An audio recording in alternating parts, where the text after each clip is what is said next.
Pour lutter contre la poussière qui s'infiltre partout, notamment le sable du désert, l'hôpital de Tokombéré et l'équipe de rééducation avaient sollicité l'association Enfants Avenir du Monde pour un projet de réaménagement de la salle principale de rééducation.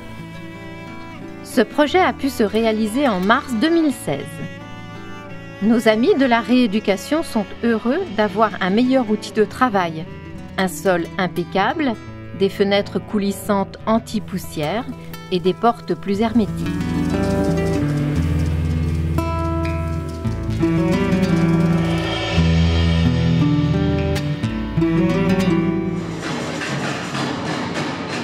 Plusieurs artistes se sont engagés pour cette 4e édition du festival solidaire Esperanza pour sauver 1000 enfants d'Afrique en partenariat avec l'association Enfants Avenir du Monde. Nous avons été choisis comme association bénéficiaire pour la 2e année consécutive par Christian Caudal, initiateur du festival. C'est formidable car la situation à Tokombéré est catastrophique.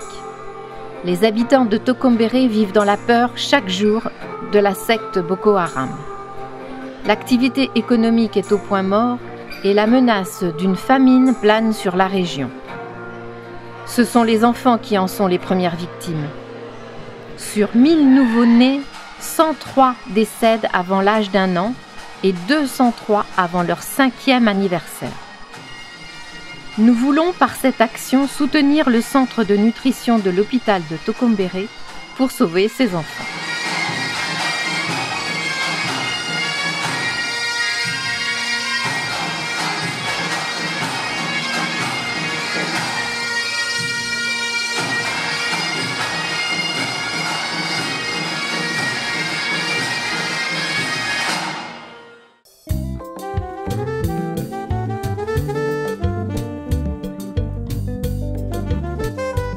En décembre 2015, Nicolas, un de nos correspondants haïtiens, est en déplacement en France. Lors de son séjour à Ploemeur, Muriel et Francis Ribot l'invitent à Cinéville-Lorient pour assister à une projection cinématographique.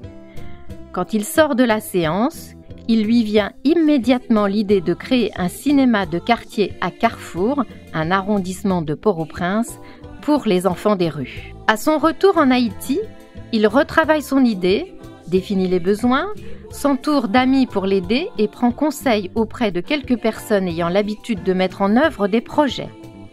Cinézone est né. Il demande à Enfants Avenir du Monde son soutien afin de financer l'achat de matériel audiovisuel, micro-ordinateurs, projecteurs, systèmes audio et de batteries pour l'alimentation électrique. L'association répond favorablement à cette sollicitation. En parallèle, il trouve un local à Carrefour. Il réalise les travaux, maçonnerie, peinture, enseigne, avec des amis et sécurise le bâtiment. Nicolas finance sur ses propres deniers l'achat des chaises. Dimanche 4 décembre 2016, c'est le jour de la première séance. La salle affiche complet plus d'1 heure avant l'horaire. Il faut noter qu'il n'y a plus de cinéma à Port-au-Prince. Depuis cette date, plusieurs projections ont été organisées.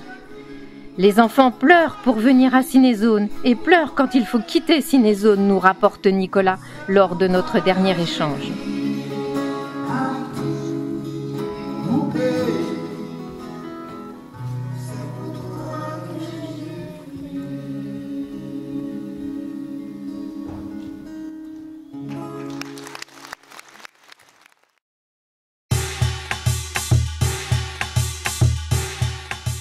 L'ouragan Matthew a frappé Haïti le 4 octobre 2016, faisant de très nombreuses victimes et laissant beaucoup de ruines sur son passage.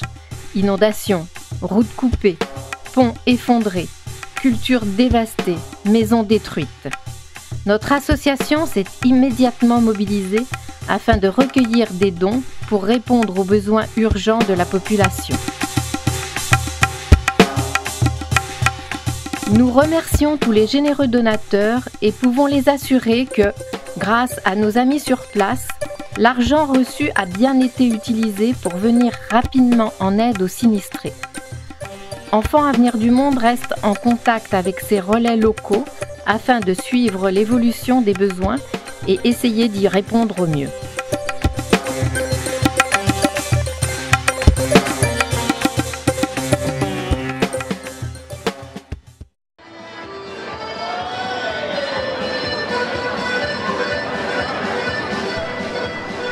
Cette édition 2017 a toujours un succès grandissant pour la satisfaction des 350 personnes présentes. Les équipes de la chapelle Sainte-Anne et celles d'Enfants Avenir du Monde sont maintenant rodées. Montage du chapiteau avec les employés municipaux, installation de la cuisine et de la salle Océanis et épluchage dans la meilleure ambiance.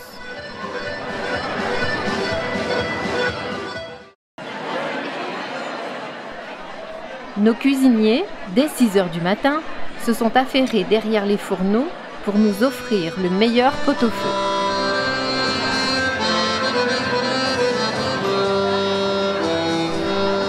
Merci à vous tous, merci à l'animateur qui fait danser tout ce beau monde. Les bénéfices sont partagés entre les deux associations.